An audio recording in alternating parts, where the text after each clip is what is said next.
係講網友，即係我呢，係我第一架車呢，就係 Nissan 啊，第二架車呢，就係呢個 Benz 噶啦。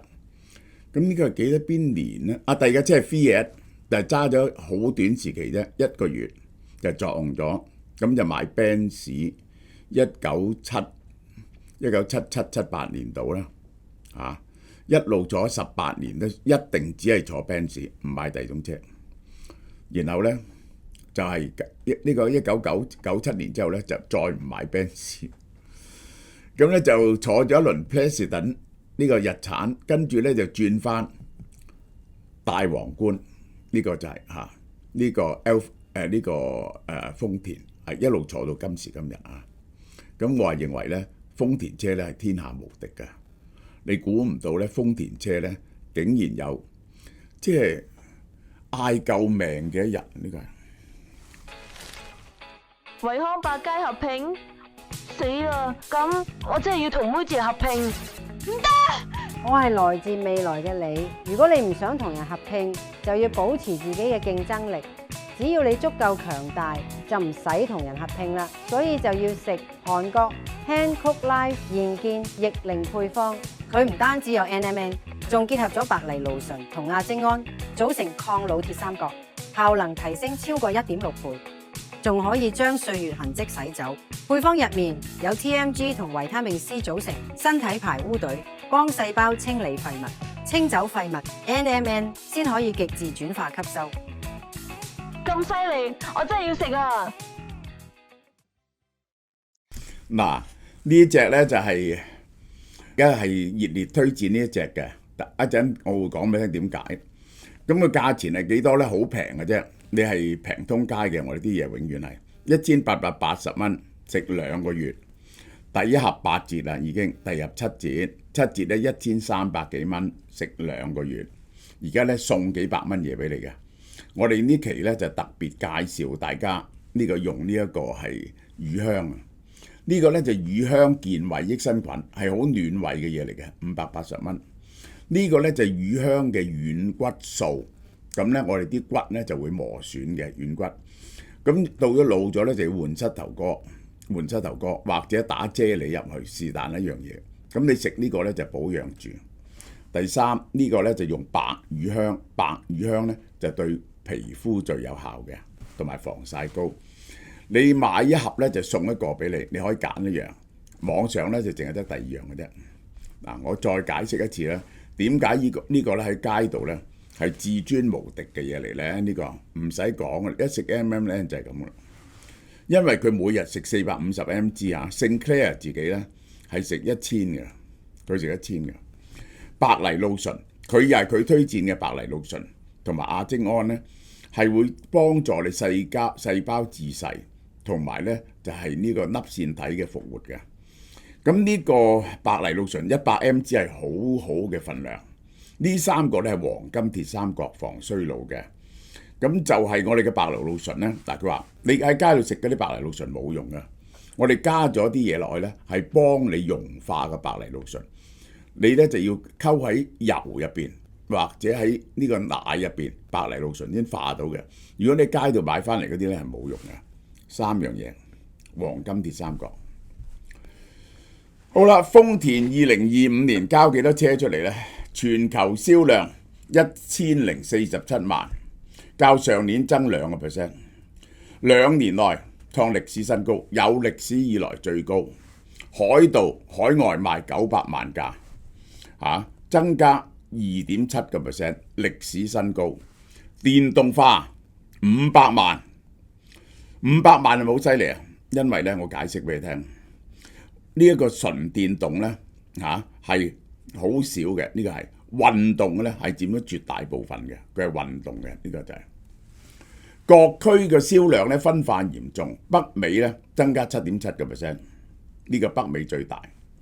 中國跌1.4%，日本跌2個，中東啊呢個短期現象啫。中東嘅銷路唔錯嘅，但係咧佢喺東南亞同埋中東咧都面對中國嘅挑戰嘅。但係咁喎，銷路增加，營 sales 有增加，車數量、錢數量，但係咧營業利益同淨利咧都係插緊水。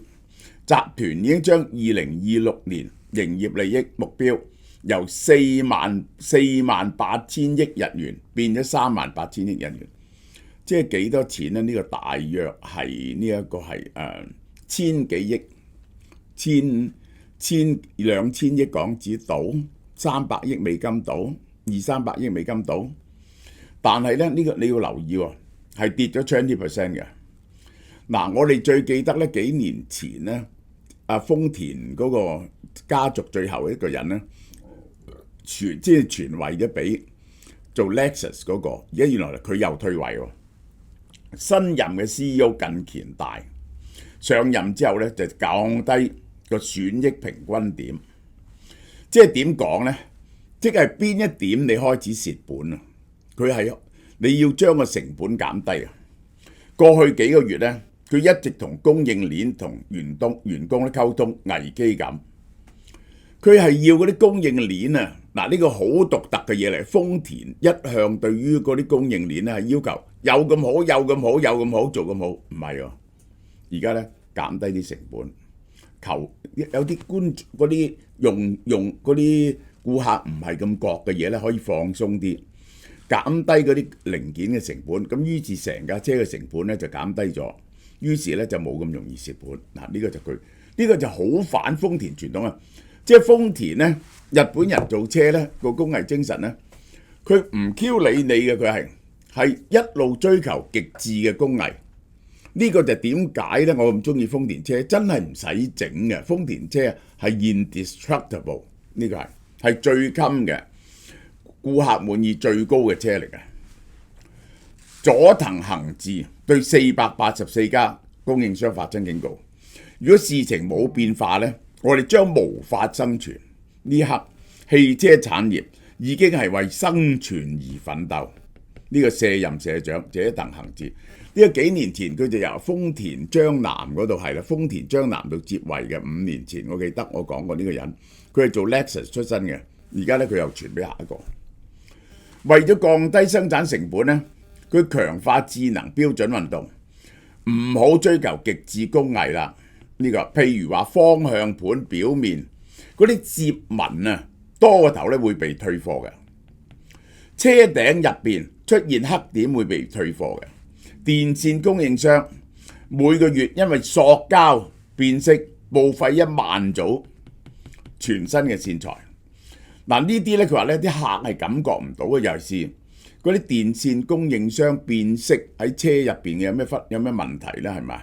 呢個係一般消費者根本唔會注意啲零件，要減低成本而唔改，而妥善率咧唔可以 compromise。點解咧？整個日本汽車業咧係瀕死。Honda 第二犀利嘅車廠，預計2025年蝕本，上市到而家第一次蝕本。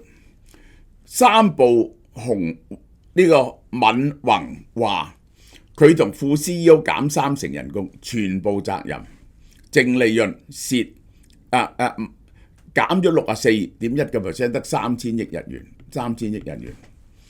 因為中資安世半導體啊，呢個係意大利同中國嘅拗撬，出唔到呢啲貨，產能減低咗，放棄都同 Sona 嘅電動車合作。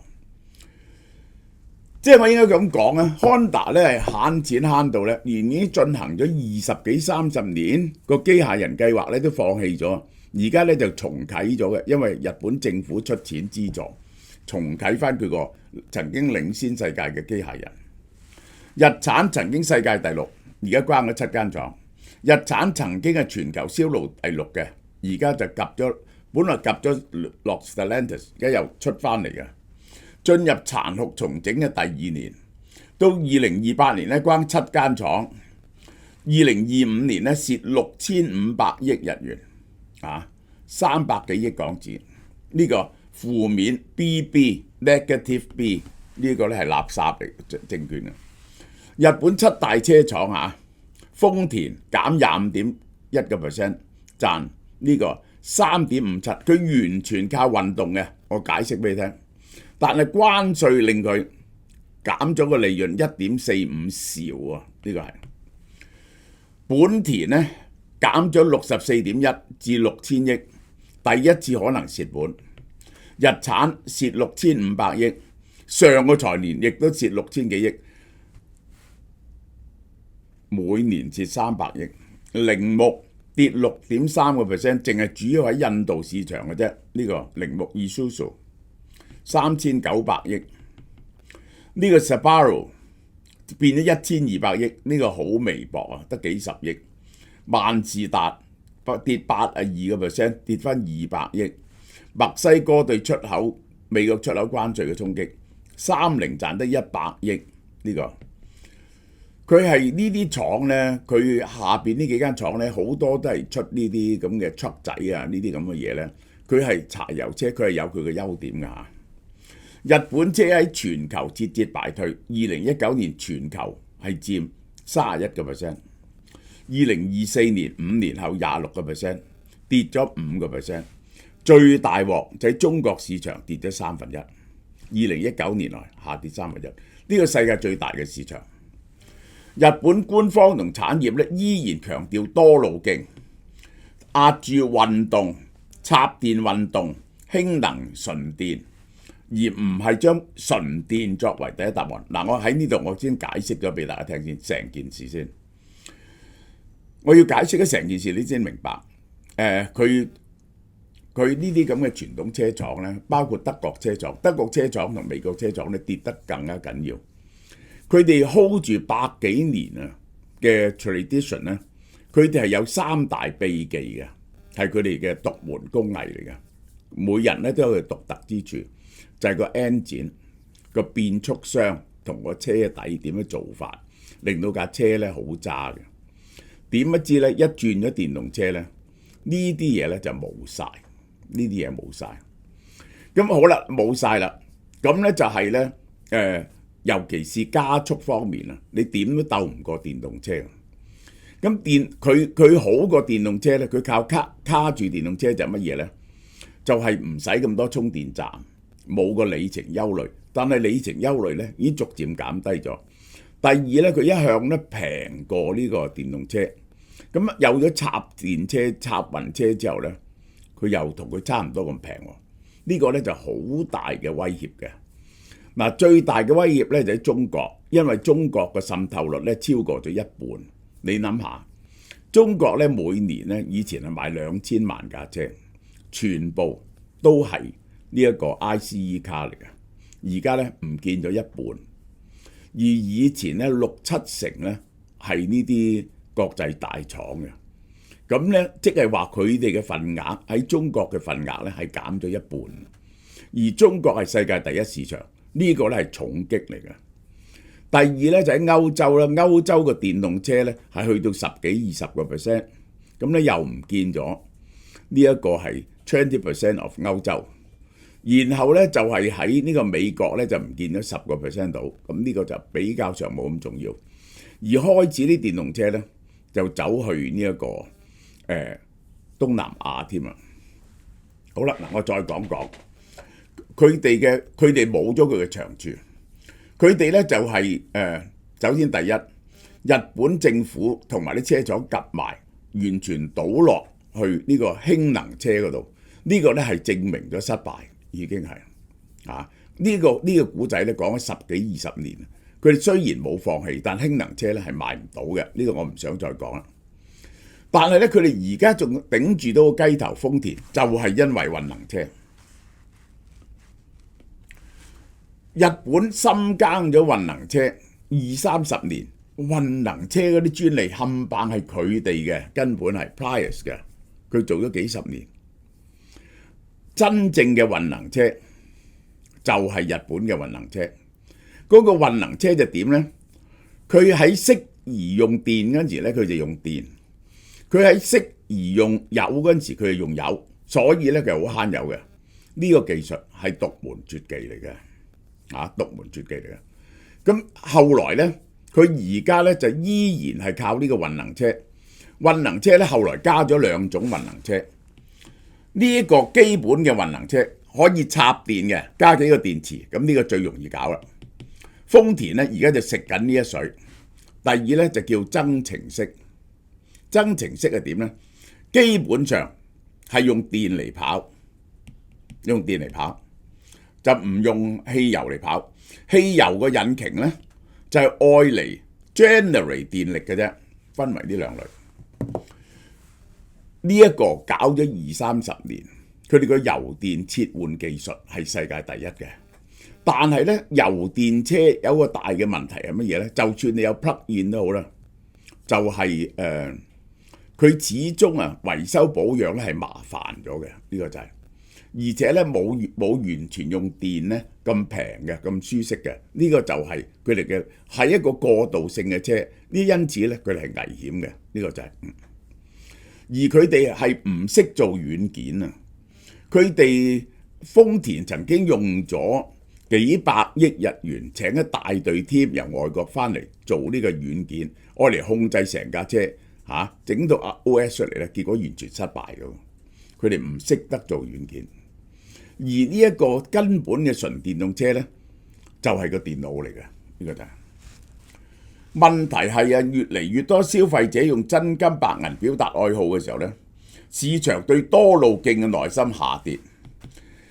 嗱，我話俾你聽，氫能就瓜咗噶啦，而家咧就係插電運動。呢個插電運動就係佢哋嘅希望，但係插電運動咧係唔合理嘅。第一，佢插電運動咧，你即係有一半時間咧係用油，油咧依然係比電貴。第二咧，你係有兩種引擎，你嘅維修保養仲加麻煩。豐田全年銷路1080架車，純電佔比只係得1.4%，運動佔咗40.8%。呢個係全球最成功嘅車廠，倚重上一個階級嘅駕駛答案。不但止轉電動車你一轉電動車咧，你就發現對中國車廠咧，中國車廠做個產量大過你好多，佢哋個經驗大過好多，你贏唔到中國車廠。第二咧就係咧，佢哋軟件上你冇做自動駕駛，冇傾向做自動駕駛，呢個咧係大鑊嘅，呢個係。日本本土化電動全球墊底，純電動車少過2%。中國純電動車係50%，全球電動車已經去到26%。你唔轉電動車咧，你就滅亡啊！同埋咧，我可以話俾你聽，如果你用 ICE car 嘅話咧，唔係唔得嘅自動駕駛，但係咧係冇咁準確嘅。只有咧用電動車嗰個 digital control 咧，先至係非常準確控制架車，被控制得咁靈活同埋咁快捷嘅。東南亞嘅後花園失守，東南亞市佔率73%。日本車1960年，哇！周圍都有廠，尤其是豐田、本田，應該係日產3間咧，喺泰國有好大嘅廠嘅，做幾百萬架車。建立完整嘅本田，呢個係豐田、本田30，係咪或者30主導區內嘅 ICE car 同運動嘅。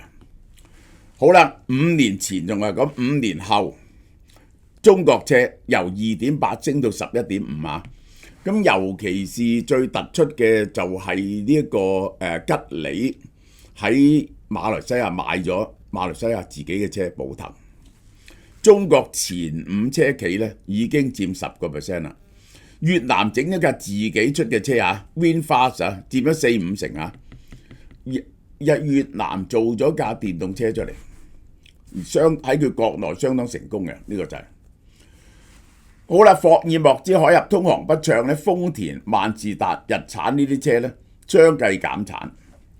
沙特利雅德經銷商話，因為豐田車減少，其實呢個佢哋嘅插電樁一定唔夠啊！呢個中東咧唔係咁容易轉全電動嘅，馬上面臨無車可賣。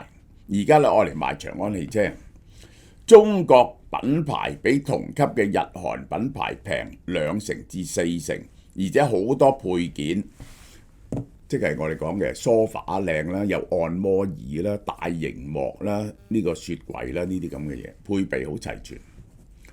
好啦，日美貿易協議抽15%，依然係以前嘅3倍，以前呢係2點幾個 percent 嘅咋。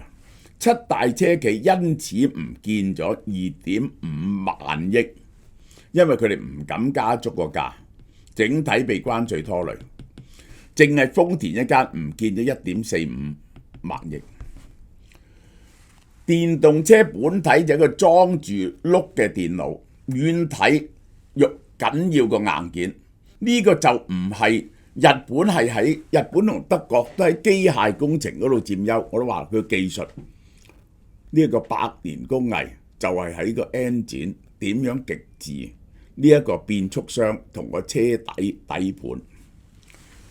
Honda 咧已經放棄咗同 Sony 嘅電動車啦，日產就同呢個英國合作改 ADAS。呢個行業嘅固定成本比10年前高咗78%，即係咧投資咗好多錢落去固定成本。充電基建嚴重滯後，我去日本旅行咧基本上見唔到電動車嘅，亦都冇充電樁。而家咧我諗過好咗嘅。其實日本用電動車咧係好合理嘅，因為咧嗰個日本係全部入口有啊嘛。日本2004年3年咧，即係得3萬個插口，2030年都係得30萬個。中國咧係由2024年咧120萬個增加到160萬個，中國係5倍佢嘅，呢個係好啦。點自救咧？豐田佢逆轉招勢，唔係氫能車，氫能車係為咗面子，其實佢應該 cut 咗氫能車，而係純電車。2027年發表全新平台，嗰陣時咧佢哋攞晒呢個 Tesla 同埋嗰啲中國車去啊！佢一拆開架 Tesla 咧，豐田嘆為觀止，佢話呢個根本係個藝術品嚟嘅。佢哋就學呢個 Tesla 一體鑄造，佢有2招，學 Gigacasting， 成架車壓出嚟，而且未被證實量產。2027年係咪可以量產到固態電池呢？我覺得係唔可以咯，固態電池仲係太過貴咯，呢個就係你嗰個固態電池個技術，你要爬坡咧，要搞10年8年先至可以平到咧，同埋液態電池比嘅。液態電池不停跌緊價，如果係咧就叉電好快嘅，可以行到1200公里。呢個豐田2027年將純電車擴充到15款。瞄準年產100萬，但係咧26年嘅純電車咧係銷路咧下調咗嘅。豐田3月 EV 產量爆發式成長，全球增加咗139%，賣到35000架。賣到35000架咧就開始有啲味道。呢個如果佢 keep 到呢條數，即係40萬架就去到量產嘅規模，大概全世界。你做一架車咧，你要抵咧，你要做到50萬架到嘅。日本本土嘅 EV 增加咗4100%，因為嗰個油價貴，近3500架，連5個月最暢銷。美國 BZ 都排到第3，僅次於 Model 3同 Model Y。始終咧呢個豐田呢架車咧，佢仲係舊嘅底盤，即係咧係用 ICE car 嚟改嘅。2027年咧就會出一架完全係為咗電動車而做嘅，呢個就係千廠美國追加100億美金，未來5年喺美國加100億美金，今年3月再撥10億，呢個係要減低個關稅。呢個本田舊年9月已經將埼玉縣生產嘅Civic搬咗去美國生產，最賣得嘅車。加拿大都抽稅，要轉移去美國。日產針對主力 SUV 奇駿，縮減喺福岡嘅產量，轉移喺美國生產。萬事特減少利潤，個較低嘅小型車由墨西哥對美國出口，轉去日本本土。三菱汽車喺菲律賓開新型嘅運動廠，喺菲律賓，2028年喺菲律賓賣。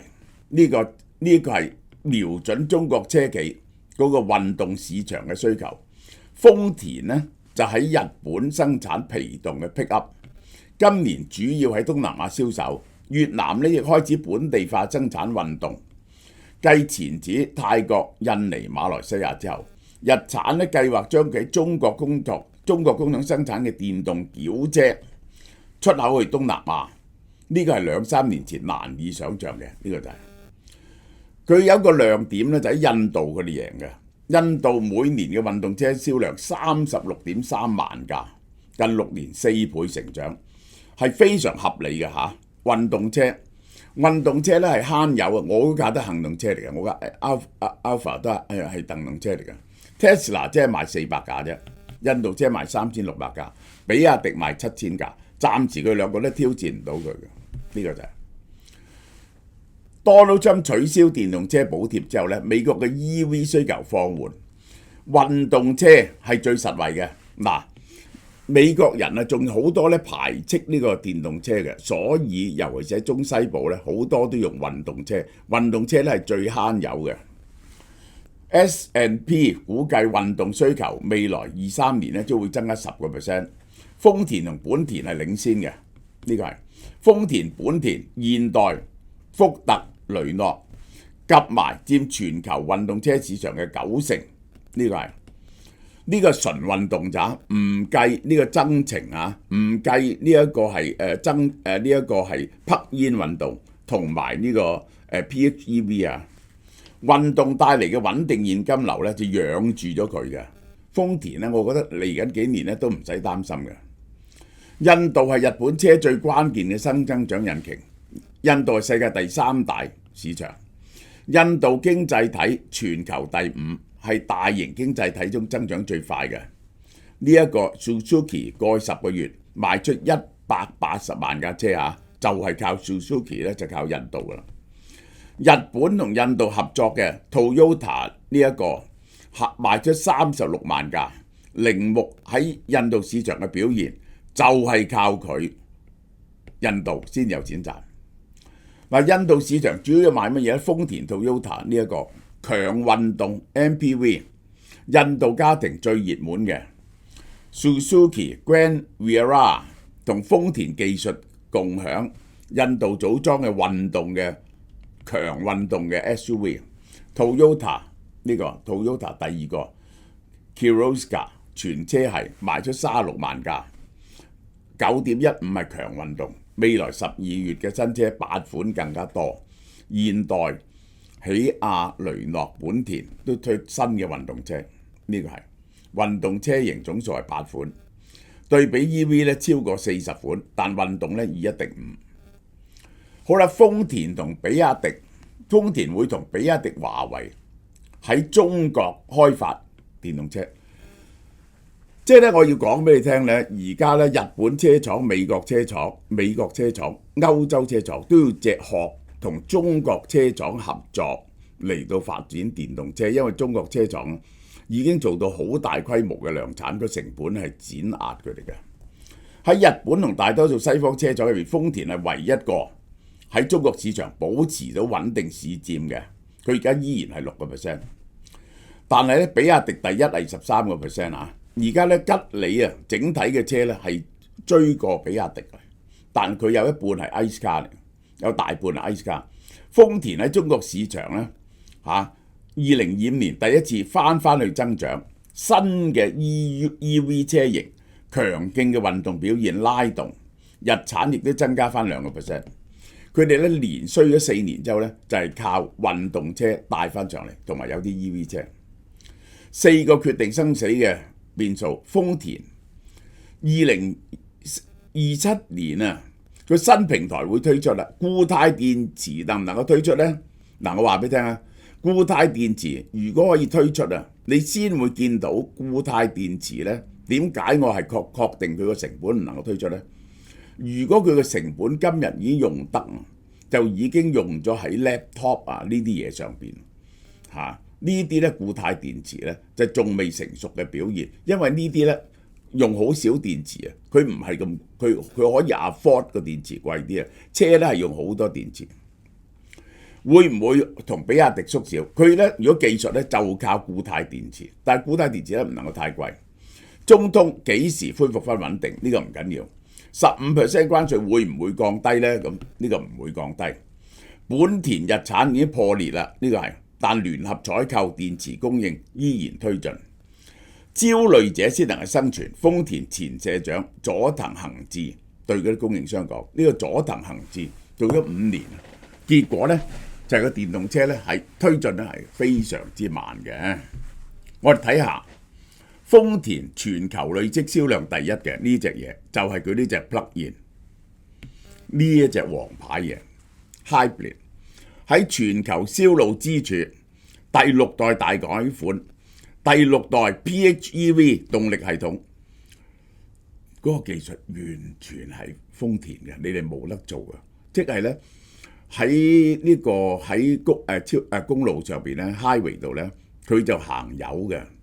如果喺市區咧，佢就行電嘅，咁樣咧係最慳嘅。呢個係純電續航里程提升咗20%，即係可以行電耐好多。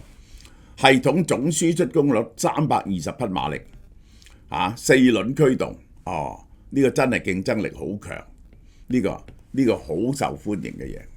好啦，佢嘅純電動車我哋睇下嚇，呢個就佢嘅冠軍。2026年第一屆B2ZAX 純電嘅絕對領頭羊，喺台灣擊敗咗 Tesla 添。大改款2025年推出嘅小改款壓咗價錢，解決咗續航力同充電值嘅疑慮。佢本來嘅續航力唔夠，同埋呢個充電慢。